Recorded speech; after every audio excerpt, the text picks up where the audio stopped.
Welcome to One More Today. I'm Sophie, your pilot into the universal Chinese. Let's dive in. 卡地亚. Okay, I pronounce each one forcefully. I find myself, but as a Chinese in our daily language, we'll probably say 卡地亚. But for you, I pronounce it really clearly. 卡地亚 is Cartier.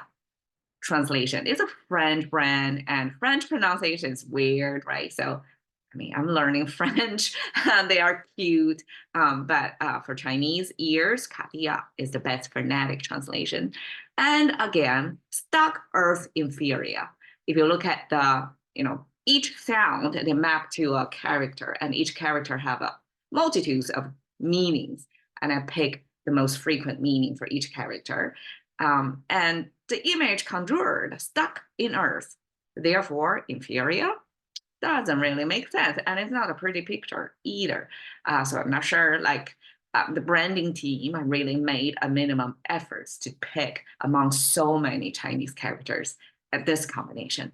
Anyways, 卡地亚 actually is because of the sound. 卡地亚, even if the character in Chinese are not central, they're not most frequently used characters, but because they are convenient to map a foreign pronunciation, Cartier, right, as a Chinese character. So I guess phonetic, the convenience is the main factor.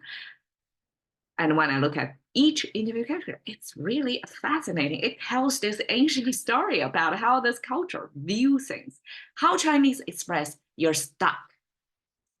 I just recently realized, okay, this horizontal line is the surface, is where you are, present location. And now it has a pointer toward the top. Add a thing on the side, which is kind of, you can regard it as a second derivative of you're going up with the momentum, like the trend line. Instead of just positional change, you give a trend line as well. So you have an upward moving motion, and then this is downward moving. So you're kind of stuck in the middle. You're not going up, not going down. You're stuck. That's how stuck happens. Is two forces pulling you at equal force. Nobody is winning. So there's no motion, no movement. You're stuck in there. I mean, how great is that? I'm proud of my ancestors came up with this. Okay, D. We have the soil symbol, which is about plant growing.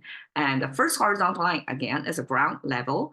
And then something vertical growing in the ground. And then the second horizontal line, pointer, it's not a physical representation, but it's an abstract that only humans understand this abstraction of things. There was no pointer in real world, but in language, when we abstract things, we can definitely point to you, kind of like an arrow pointing in today's function, the point to the end of the root, which means the surrounding of the root, where the root grow, and that's Chinese definition of soil, plant growable environment.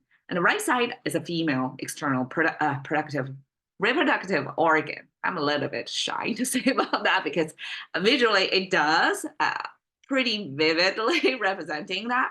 But Chinese actually use this character, female, as in yin and yang philosophy. So in the I Ching, Book of Change, it specifies this yin and yang. And yin and yang not only can be mapped to gender, but can also, in a sense of yang is firm, it's solid, versus yin is kind of retreat, it's receiving, it's empty. Instead of being filled, solid, yin is empty, it's waiting to be filled. So because of this emptiness and solidness or fullness, there can be change. So it's kind of like a car, right? Two forces. When you have these two forces. So if we regard yang as you have it, and yin as you have not, have and have not, two forces. And they can create this dynamic to create a change, right? Therefore, Book of Change. So this female representing emptiness, ready to be filled. Okay, a force to be filled, right? So soil plus emptiness means it's a vast, vast land. Therefore, it's good to represent earth.